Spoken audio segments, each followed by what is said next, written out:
Colleagues, good afternoon. Good afternoon, Prof. Cook. Hi, Richard. Carol, hi. Yanis, hi. Good afternoon. I'm joining a little bit late. My apologies, colleagues.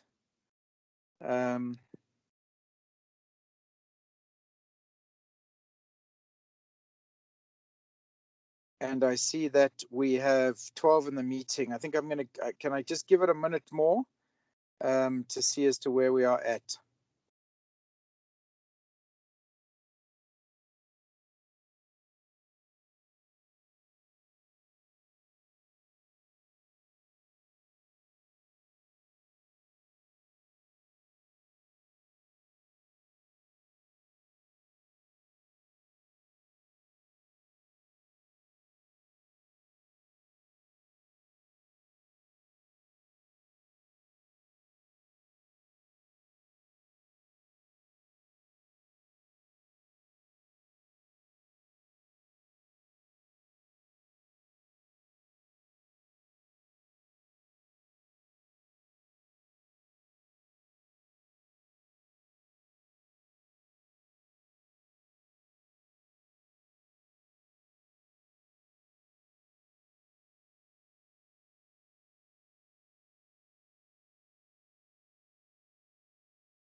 Okay, so we do have 15 participants so far, colleagues. So let us progress, go forward, and it's very nice to be able to then have Dr. Carol Hartman to contribute to this DFMPC professional learning engagement today.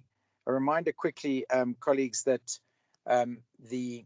you are reminded that we've tweaked our approach to these professional learning online series somewhat, and that we're looking to group our particular themes or the 3 sessions into themes, for which we have the Health Professionals Education Journal Club being the 1, the Tech Tuesday being the 2, the 2nd, and then a learning workshop being the 3rd in the series around such interesting topics as workplace-based assessment, for example. OSCEs is another, 21st century learning is a 3rd, and other interesting topics, not least of which is around student-centered curriculum design.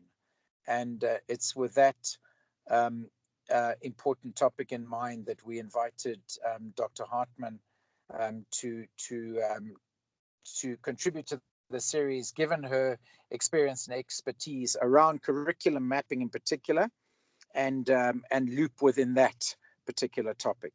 So without further ado, welcome, Carol, and let me hand the floor to you. Thanks, Richard, and hello, everybody. And sorry, excuse me while I just share my screen. I'm going to share my whole screen because then as I switch between programs, it'll be a bit easier for you to follow. So hello, everybody. I'd just like to say I'd like to keep this relatively informal. So if you do have any questions as we go along, please type them in the chat, or you're welcome to shout out if I've got my PowerPoint slide up and then I can't see you asking me questions. So yeah, feel free to interrupt me as we go along if there's something that isn't clear. So I'm just going to slip up my PowerPoint, and this will be a little bit of a different Tech Tuesday to what you're used to. In explaining it to me, Yanis had explained that usually you guys would play around with whatever the technology is as you know, we go through the session. And it's unfortunately with the LOOP platform, you know, we usually take people through kind of a 2-hour training session in order to use the platform. And because of quality assurance measures and checks and balances which are in the platform, it means that if you haven't done the training and you're not doing things in a particular way, then you can't actually use the platform. So if any of you would like training, I'll give you some email addresses at the end, and we are very happy to come and train your department or your group so that you can begin to map your curriculum. But I wanted to start the session just by chatting about learner-centered teaching, which would obviously then on a larger scale lead to learner-centered curriculum design, looking not only at teaching but evaluation and other aspects which would affect students' learning, like data, devices, socioeconomic circumstances, you know, many of the things, students' developmental needs, which would affect their learning. So I wanted to start just by asking these two questions. What is learner-centered teaching, and what is a curriculum map? And with a number of people, I was going to get you to respond in the chat, but I think it could be fun if you could quickly type this into your browser, if you're able to, polev.com/Carol Hartman 132, and then we can see if you can put up in 1 or 2 words. Sorry, it seems to have jumped. What do you think is learner-centered design or learner-centered teaching? And I can see nothing but this at the moment. So if there is an issue, please somebody do speak up and let me know. So the site you're going to up at the top, polev.com/Carol Hartman 132 is up at the top there.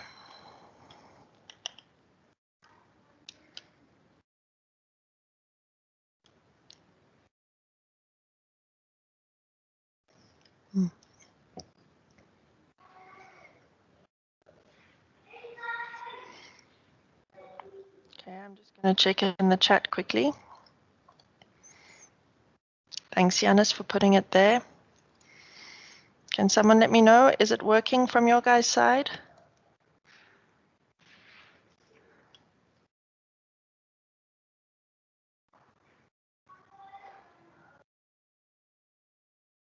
Hi, Carol. I seem to be able to log on. I'll see if I can get a response now. Okay, thanks, Stuart. Thanks for letting me know that you're getting in there. Unless I typed it in wrong, it's telling me page not found. Oh, okay. Did you give me 2 N's instead of 1, Natalie? So it's I'm in as well. Hartman with 1 N.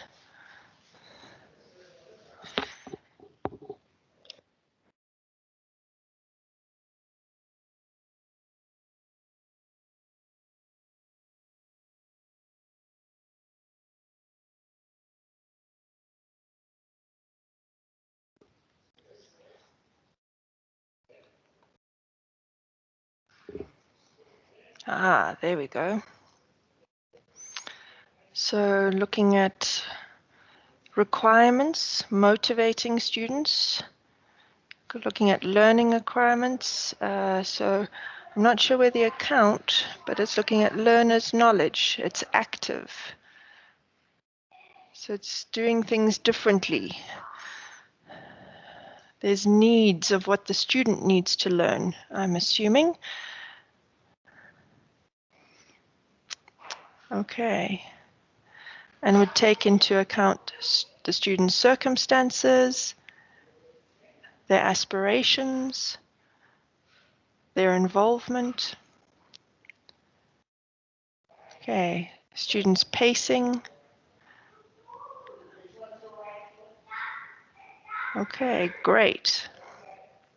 So, I mean, what's coming through is, even though Paul Everywhere does jumble up some of our sentences, is that learner-centered design is really about the students' need to learn, how their learning takes place, and it recognizes what they've learned before, and that their learning needs to take them to a point which will allow them to function in their future careers, knowledge, or the environments that they need to be in.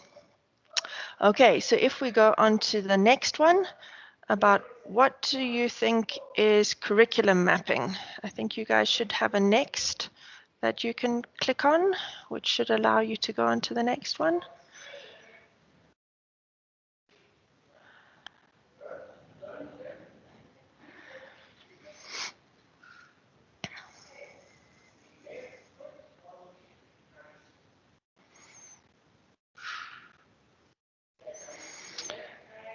Okay. So we've got outcomes. Aligning. Yes, aligning is a very important word for curriculum mapping, and I do agree with tedious. I had 3 hours of mapping today in preparation for this, and it is a long task, but it is a valuable task.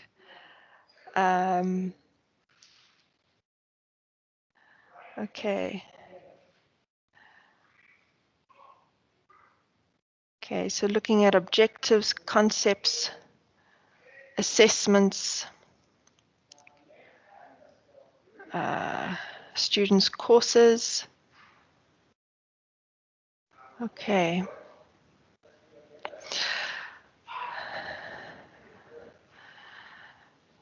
Okay, sorry, you guys are so fast. You're shifting it before I can pick up on things.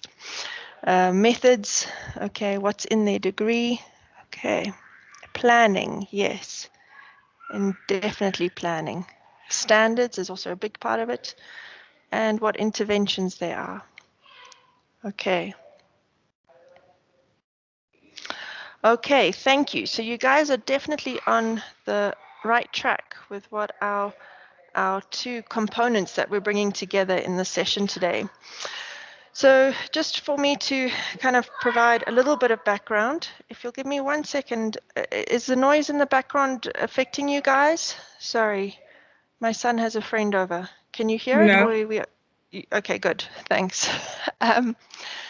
So most of the literature looks at learner-centered teaching rather than learner-centered curriculum design. And if we're looking at curriculum design versus learner-centered teaching, with curriculum design, we would really be looking across different learning opportunities within a course, between courses, within a year, across a year, and then across years within a degree program, to look at ways in which we can shift the focus from teacher-centered to learner-centered teaching.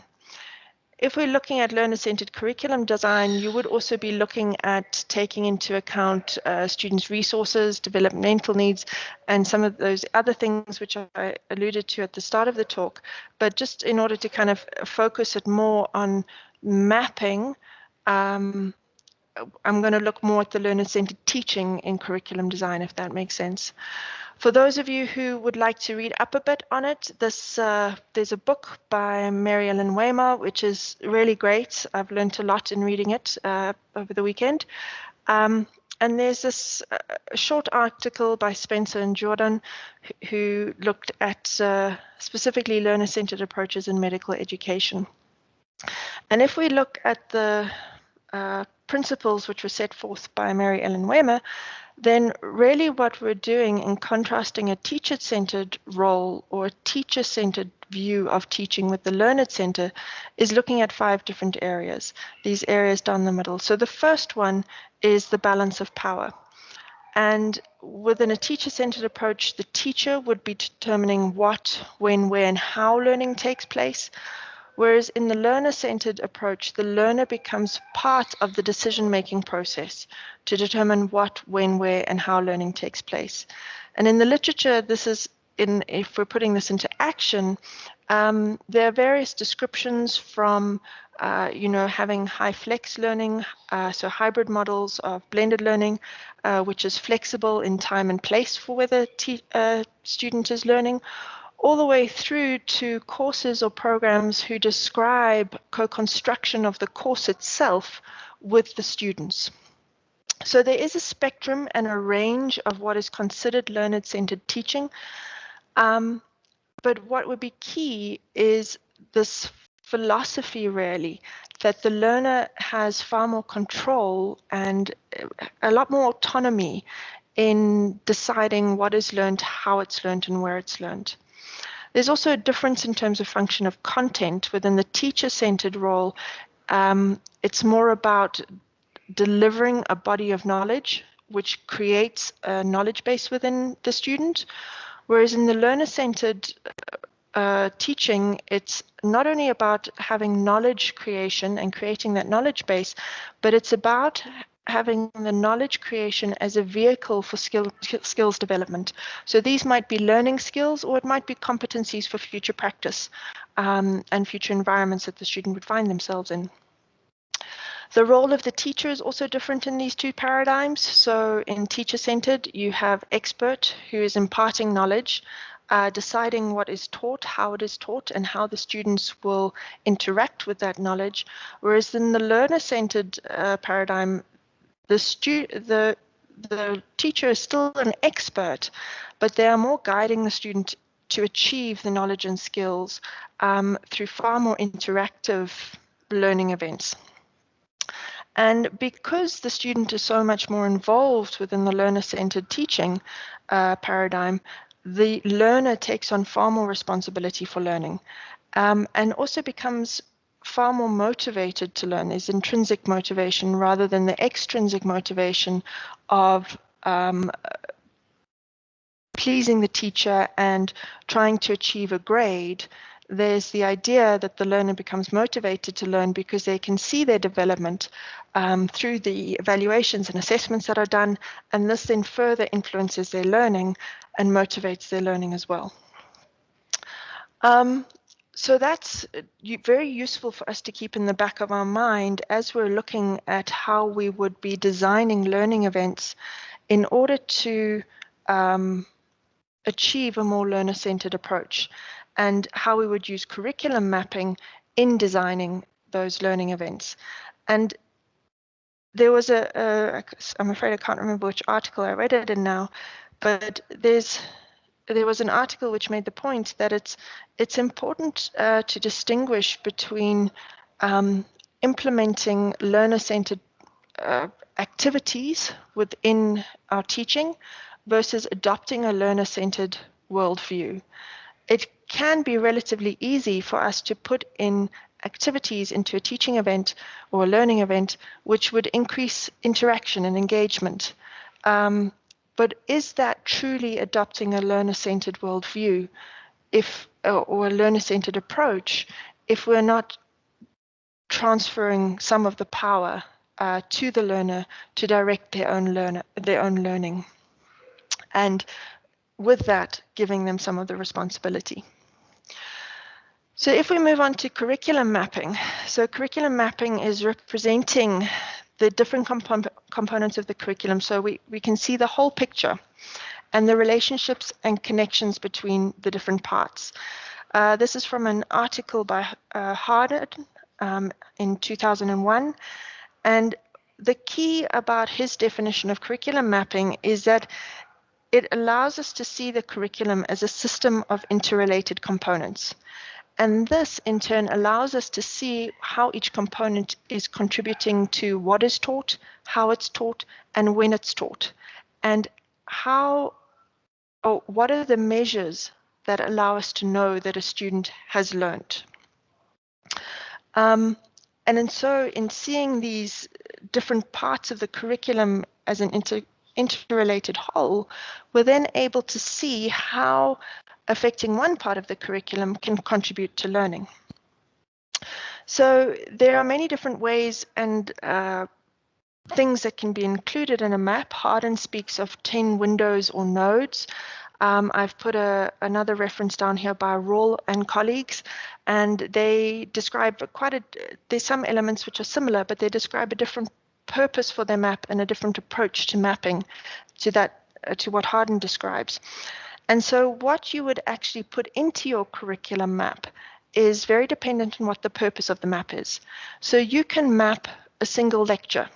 You can map all the way up to an entire degree program. And how you will map and what you will include in the map will be determined by what you want to use that map for. What the purpose of the map is will depend on, then determine what components, links, and level of detail you want in it, what documents you're going to use. It will determine what questions can be answered, what reports can be created, and how you can use the map. And then you'd also need to think about how the map will be created.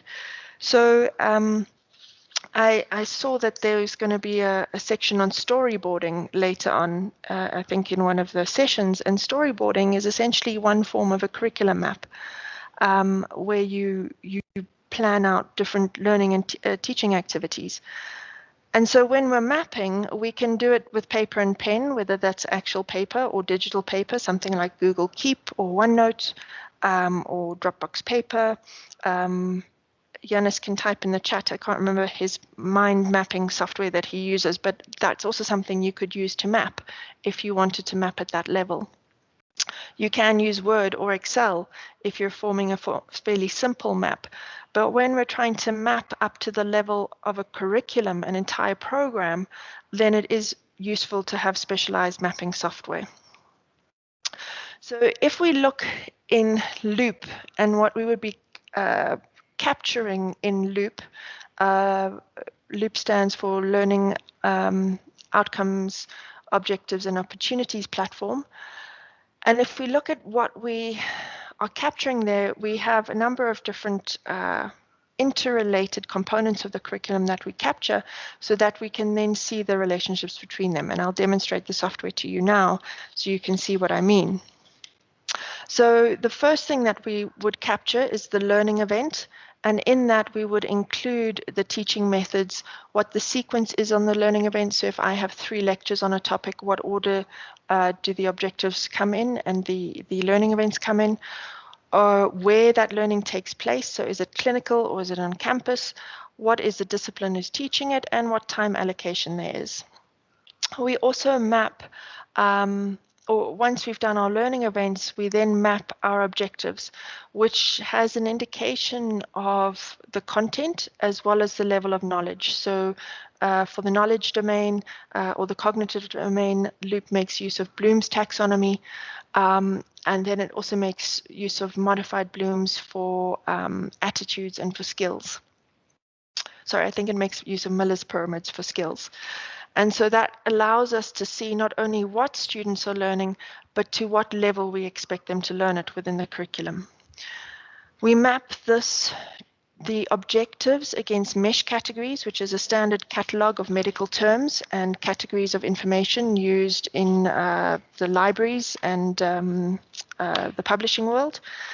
And then this allows us to look across different stages of the program, years of study, courses or blocks, to see where students are learning about different topics. We also map our objectives against our exit level outcomes and against regulatory requirements like the HBCSA competencies, NQF, and critical cross-field outcomes. And finally, we map our objective against our assessment method. How do we know? What method are we using to know that the student has learnt? Okay. So I'll show you the platform now. For those of you who would like to do the training and get access and start mapping, you can either email Shira or myself, and we'll do the training with you happily and show you exactly what's going on. I just want to pause and check if there are any questions.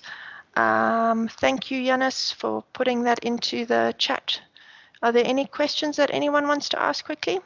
Or can I show you the platform?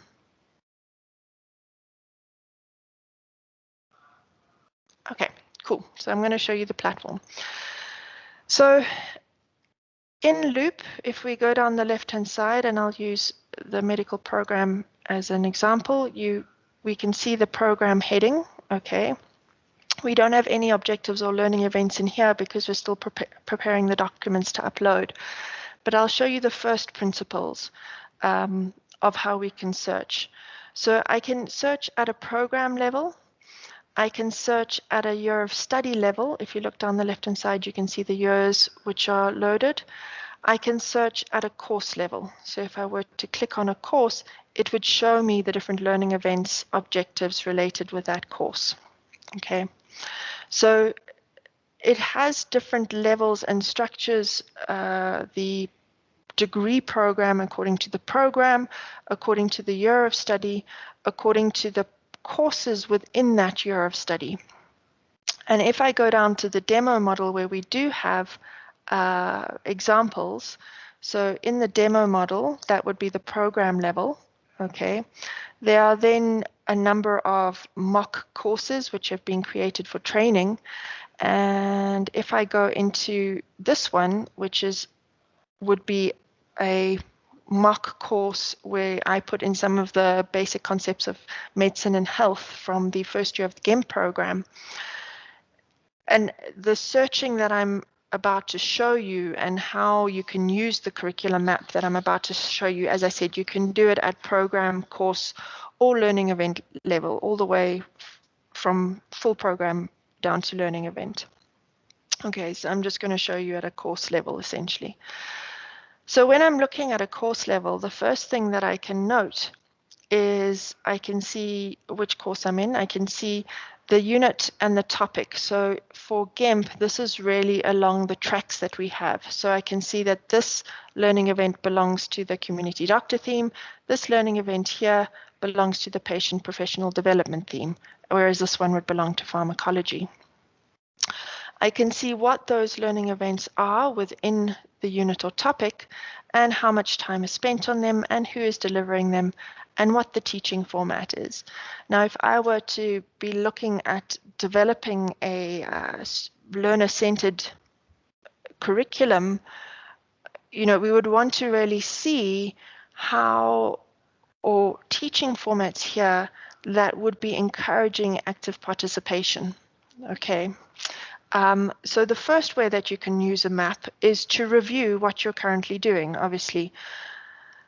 What teaching formats are we using? Are those teaching and the assessment formats that we're using, would they be facilitating student engagement and interaction with the material? Would they be allowing students to be having that active participation in deciding their learning, as we spoke before? Within LOOP, I can also then change how I'm searching. So instead of searching for learning events, I can check for my objectives. And I think this is one of the real places that LOOP becomes very powerful. Because in looking at this, and I only put in the objectives for a few learning events, but in looking at this, I can see that when we are looking at these learning events, so I've got health, human rights, and vulnerabilities in healthcare as one event, and then professionalism in healthcare as the second one. In looking at these objectives, I can see that many of them are in the knowledge domain, and many of them are at an understanding level. And if I look at this, and I'm considering what would the student's role be in their learning, where are they developing the skills? If we take that principle of the function of knowledge in the teacher-centered versus the learner-centered design, the knowledge being there to not only be a knowledge base, but to develop skills. Looking at a map like this, we can then start to ask those questions about what is the function of the content that we're teaching and where does the power lie. So reviewing the curriculum would be a major, you know, and as you start to think about how you could implement learner-centered activities, the curriculum map can really help with that. Because what we can see is we've got these lectures related to health, human rights, vulnerabilities in healthcare, professionalism in healthcare, and then we also have a case discussion small group. activity, which is looking not only to develop a knowledge domain, but an attitude domain. And this would allow us to interrogate the learning events which are already within the curriculum to see where do we have synergies that if we were to have different departments who are teaching similar content, where could we have them design activities together which can then target a more learner-centered approach. So this is the objective view. What LOOP can also do is show us objectives by framework. So if I were to want to know where are the, or how do my learning events and my objective relate to the competencies that we are teaching, those exit level outcomes or the HPCSA core competencies, in this case is the catalog that this is mapped against. We can then look through and see, okay, so these 7 in HPCSA is related to professionalism. So we would be able to look through and say, okay, well, we've covered professionalism in these ways, in these teaching events or learning events rather, through these objectives. But actually, when we look at this, we are, if we take this one, for example, maintain professional competence through ongoing self-reflection and peer review, you know, that might be something which is, we say that it's, this objective is contributing to this, but if we look at this, perhaps this is taught in a lecture rather than in an active teaching event that would encourage students to practice self-reflection or peer review. And develop those skills which they would then need in later in their career. So this is, you know, how we can use the map by looking through different learning events, objectives, and core competencies. We can then use the map to interrogate how learner-centered we are being. But we can also, in mapping, or use maps while being learner-centered. So in that, by that, firstly, if we are going to be learner-centered in our teaching approaches, we would need a lot of planning because, you know, while we would give students some autonomy in terms of deciding what they learn, how they learn it, we would still need to be achieving certain outcomes for their degrees and to ensure that they do have some knowledge competencies that are required for their future practice. And so looking to develop learning opportunities that incorporate content and skills, potentially from multiple contexts and multiple disciplines, within a format that is likely to achieve learning, we would need to have communication about what those formats are, both in teaching and assessment, what those contents and skills are, and who will be teaching what, so that we can design and deliver learning opportunities appropriate for the students to direct their own learning. So, you know, mapping the students' curriculum and their ideas, their objectives which they develop against our curriculum and what we feel the students would need in terms of content and skills would be a really important step in ensuring that there is alignment and that we can guide the students appropriately as they are taking responsibility and ownership of their own learning. So the third way that a map can be useful in guiding us as we do student-centered learning.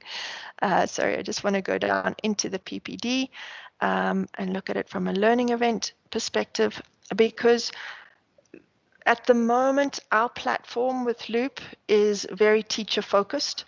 At the moment, we're focusing on getting the learning events and the outcomes mapped against those mesh domains and those core competencies and exit level outcomes which we have. But ultimately, this platform, we are actually able to provide students with access to the platform in a limited fashion.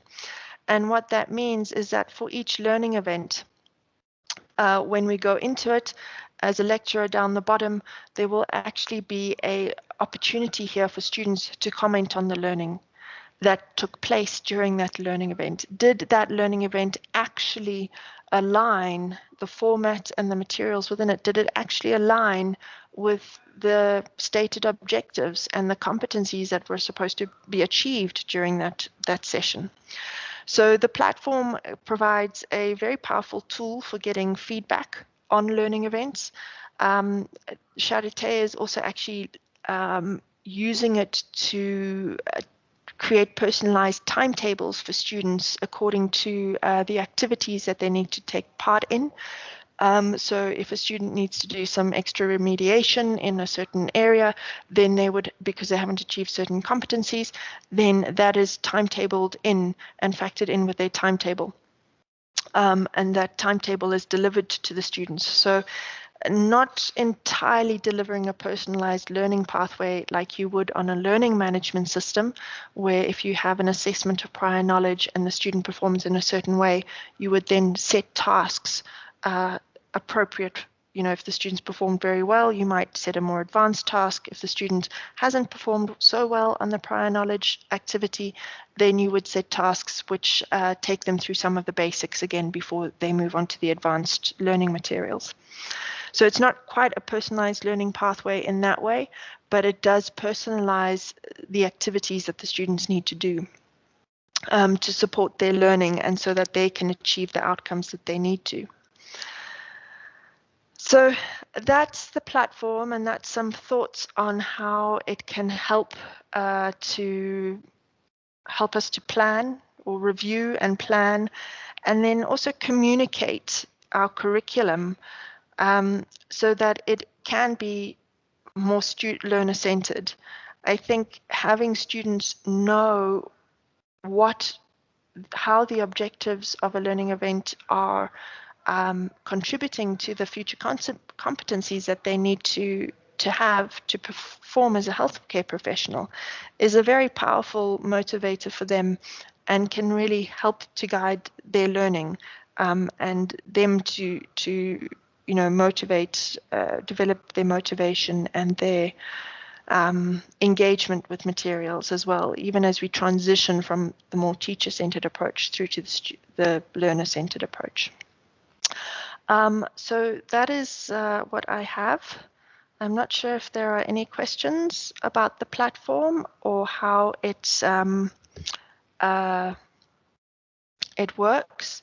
Shabir, I see your question about how you access LOOP. So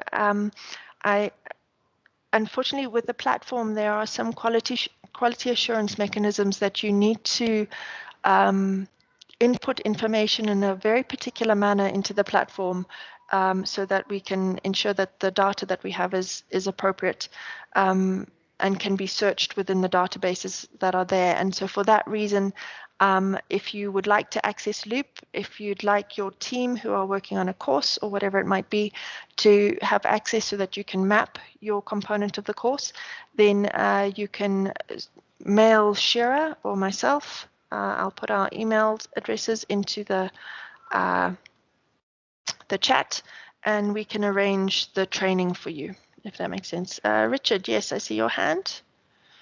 Yeah, Carol, thanks very much for those inputs, and you'll forgive me. I dropped off literally for 2 minutes with connectivity issues. So if you've raised it already, my apologies. But can you can you just give us a sense of a couple of examples of the use case of LOOP? So, in other words, if you're what are the different ways in which we might use LOOP? If you could just list them for us, on a program level, on a course level, what are those, perhaps in summary? So the ways that you would use it, a program level, a course level, a module or unit level within a course would be similar. So if I just, if I use that example of the PPD theme and what I've put into the PPD theme already. So if I look at what I've already mapped, okay, and I'm looking at it at an objective level rather than at a learning events level. Because I think this allows us to see what we're really expecting of the students and what learning we're expecting them to have achieved. So having mapped what we're currently doing, if we look, and there are other lectures in this series on professionalism, but for the ones that I've mapped and where I've mapped their objectives, in reviewing this to see where I can be more learner-centered, for example, I can see that there's this learning event, which is a lecture looking at health, human rights, and vulnerabilities. Okay. And we're having students look at key legal documents that are relevant. They have to distinguish between the different types of vulnerability, explain ethical issues, and describe the law and professional guidelines. Now, if we were to look at this in a lecture format where we're having the students look at this knowledge in the domain of knowledge, could we, and we're assessing it through a written assessment, an MCQ, could we not, rather than a lecture, look at an activity which the students could do, which would have maybe different groups of students identifying relevant laws for different types of vulnerability, if that makes sense, or different ethical issues according to a different type of vulnerability. So the content transfer from lecturer to student in that context might actually focus on one out of these objectives, whereas the other objectives are adjusted and transferred into an activity which would not only help them to consider what ethical issues come with vulnerable individuals, but also look at developing skills of professionalism, collaboration, maybe communication between different groups as they might have to communicate what ethical issues they've come up with. Does that help? So that kind of takes you from the review of the curriculum map, allowing you to see where you are teaching what, and then how does that translate into how you might design an activity differently and an assessment differently in order to target a different domain of learning or a different level of learning, and not only perhaps a knowledge category, but also competencies, a learning activity which targets competencies that we expect the student to achieve. Does that help, Richard? Yeah, it does. It does. Thank you. I confess to being a novice around LOOP itself, and I look forward to getting up to speed through your good guidance. So thank you, Carol. I'm not seeing any further questions, so I'm going to be selfish and keep going with mine, if I may. Sure, no worry. And that is just, can you speak back to the, you mentioned how this might assist, or some of the philosophies around that on which LOOP is based might assist the student directly. Can you just revisit that? Are we saying that if they need to be seeing their own learning through the perspective of learning objectives, through knowledge versus knowledge application? Am I correct? What perhaps you can help us? So I think, and Shabir, I do see your comment in the chat, and I'll respond to that now. So as I started out saying in the reading that I've done about learner-centered teaching, as I said, it's kind of a spectrum where we might start by giving students some autonomy in choosing some aspect of their learning. As an example, in my medical thought and practice course, we have the students writing reflective pieces. They have to do 5 reflective pieces. 2 of those are compulsory. And then for the other 3, they get to choose from 7 different topics that I've given them. So there we're giving the students some autonomy. Now that's relatively easy to manage and capture. If I was to have the students determine entirely what those topics would be for their reflections, what their point is and what skills they're developing during those reflections, I would need to have some form of process for mapping what I, as the inverted commas expert, are wanting the students to achieve through the process versus what the students are wanting to achieve through the process, if I'm going to give them complete autonomy to decide what, where, how they are learning, so that we have some alignment between what, so that we know that we're going towards the same goal. And so in that way, I could use a map. I wouldn't use LOOP in that context, but I would create a map probably using Excel, which whatever the students came up with, I could then match against what I was expecting and what I believed they needed to learn, so that I can then guide them and we can discuss it as opposed to see that we're achieving the learning which is actually going to lead them to their future profession. Does that also show Carol, you how you might use map? Thank you very much. And I see Shabir asked some interesting questions. Yeah. You could address those. Yeah. So every course module need to do this to improve alignment? Yes. So Shabir, we are starting on a process of mapping the entire medical curriculum. When we start, it takes quite a lot of time to put individual objectives into the platform. So we're able to do it in a bulk upload ultimately by preparing preparing an Excel document for learning events and objectives that are then uploaded by Charité, and that shortens the process somewhat. So OT, I see Matty is here. OT's been through the process of doing that for their OT courses, and then we'll get those uploaded, and then we've got the next step of mapping against competencies and mesh headings. So it is a massive task, and we manage it in small bites. And yeah, there are templates that you would use to prepare. To understand the template to some extent, you need to know how things are put into LOOP. So as I said, there are those quality assurance checks and balances in terms of what you can input and where. And so to look at the template, we would suggest that you do the training first. So that during the training, we show you how to input things into the platform. And then from that, when you've done the training, you've got access to the platform. So you can go in and play around within the demo module. And after the training, we give you the template so that you can then get your bulk upload. Yeah. So as I said, Shabir, we do training on a departmental basis. So if you want training, we suggest you train by a program or by a course. So mail me and we can certainly chat about how we can do the training. Okay. So the refined lecture in the process, I'm not sure if you're asking how we would do that within LOOP. So sorry if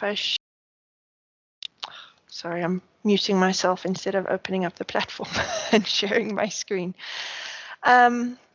So if I'm going to add a new learning event into this process, sorry, I'm just going to create a mock one.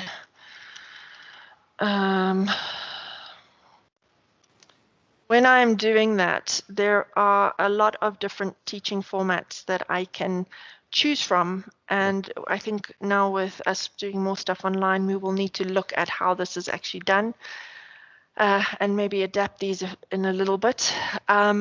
So if I may, Carol, sorry, I'm just going to interrupt quickly. Are you all actually looking to address the online? Because I think that's a key problem. Exactly how the online features with lectures and the mix of things in that kind of space. So I think is this teaching format options available for you all to adapt?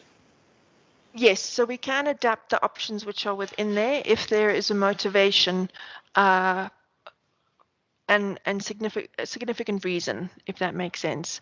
So one of the things that I've been looking at as we look at mapping the medical curriculum is we have content online in the form of voiceover PowerPoints, but if we actually look at that at a level of engagement of the student and the student's autonomy for their learning, they may be able to choose where they learn and the pace that they do the lecture at, but a voice over PowerPoint is still a very teacher-focused or teacher-centered method of instruction. It's very much me providing the information and telling the students what they need to know. There are ways of making it more engaging and turning it more into a blended learning activity than a lecture as such. But I think that's one of the important things in terms of considering teacher-centered versus learner-centered and the philosophies and the principles behind it. Putting something online doesn't necessarily change it from being teacher-centered. And I think we need to think very carefully about the pedagogies that we're using and how we're using them. And there is completely place for a lecture. I'm not saying we shouldn't have any lectures. I think there's definitely place for a lecture. But how we use that as a learning tool for students, I think we need to think of very carefully. I agree. So yeah, there's some flexibility in what you choose, and we can add things here. We can also add to the assessment process, assessment lists and that sort of stuff. But there are also limitations on as we input things. Yeah. Okay. Any other questions? Or anything that anyone would like to know?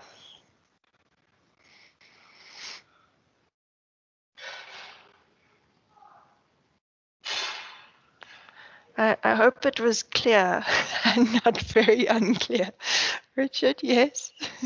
I'm going to come in with another one. You've worked very well with our department, Family Medicine, around the Cairo process. Say a word on that, if you wouldn't mind, for colleagues. I don't know if everyone's familiar with that, and how does is that a far more specific tool, or how does it contrast to Loop? So I mean, they are different.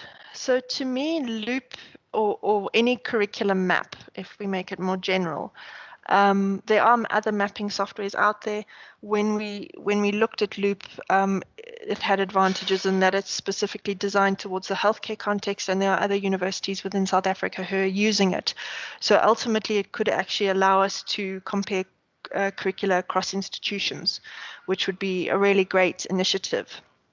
So if we're looking at some Loop or curriculum mapping versus something like the Cairo process, Loop is really about documentation.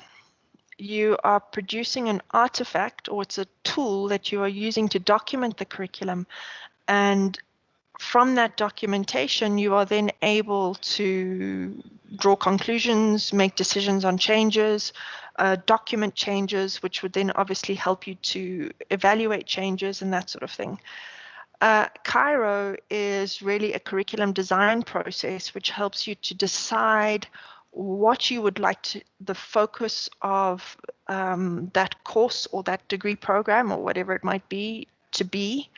And then from those outcomes that you want to achieve through that, let's call it a learning unit, how do you design your engagements with the students to deliver the content and develop the skills that you want to do? So Loop would document what you produce from a Cairo, and a Cairo would analyze the documentation in Loop to see what changes you would want to make. That's kind of the cycle for me. Does that help? It does. So quite complementary in a sense. Am I correct in that it seems like you get people in a room to go through the Cairo process, and then Loop helps in terms of the online platform and the documenting online. Okay. Documenting what you have created. Okay. Okay. So the Cairo process, it's also known as Carpe Diem. It depends which institution you're talking to. And so I'll just say for those who, and Yanis can help me here because I can never remember the second author, but there's Gilly Salmon, if you're interested in reading on that process, or you're also welcome to email me if you're interested in the process. Yanis, who's the, I can never remember the guy's name. Isn't it Laura Lard? But I can't remember. Armalini. Am I there? I can't remember. Anyway, if you Google Gilly Salmon, then you'll find her. Find the Cairo or the Carpe Diem process. Yeah.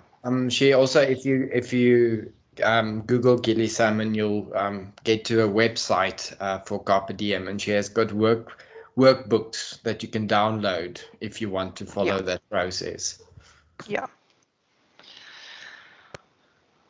Cool. Okay, good. Carol, thank you. Perhaps we should draw this to a close, being on the stroke of 5 o'clock. And we're very grateful to you for your inputs today. Thank you ever so much. I think we're looking forward to engagement with further on this topic next week. In a learning workshop format. Am I correct? Can colleagues join us next week for us to engage further on this particular topic? Am I correct? It's a journal club next week, led by Mantua. Yes, exactly. That's right. We switched the order on account of just accounting for availability. That's correct. No, and then we will engage around a workshop next week. So looking forward to that session as well. And I've just been reflecting as well. And I mean, we're very pleased to have Dr. Mokochana, the director of UMI, being able to, come with some of her experience and expertise around this issue as well. And there are others within the school who are also going to be contributing to this professional learning series over the next few months. We've got Hilary Thurling, for example, who's going to link us in around her level of expertise and technology related to clinical skills learning. There's also Stuart Patterson, who we're pleased is going to help us out with some sessions around the OSCE. The reason I'm raising these individuals specifically is that we're very pleased to be able to showcase the expertise and experience of the school and UMI in particular. But Paula is also coming from the School of Therapeutic Sciences, and we're pleased to have her involvement. But if there's anybody else that would like to recommend outside of the School of Clinical Medicine certain topics as well for us to engage with around this professional learning series going forward, and in fact would like to present a topic around one of these three areas, Tech Tuesdays, Journal Club, or learning workshop around a certain theme, then please do reach out. Who are the other Carols and Stuarts and Mantuas in the faculty who we can all learn from and engage with? We'd be delighted to hear from you, and then we can all learn together on these important topics. So please do give us a shout if anyone would like certain topics or certain presenters to be involved. So colleagues, thank you. Thank you very much for your participation today. Thank you again, Carol, and we look forward to engaging through Mantua in the house, the Journal Club next week. Thank you all. Thank you very much. Thanks everyone, and thanks Richard. Thank you, Carol. Thanks, Richard. Thanks everyone. Thanks very much. Thank you all. Thank you. Thank you.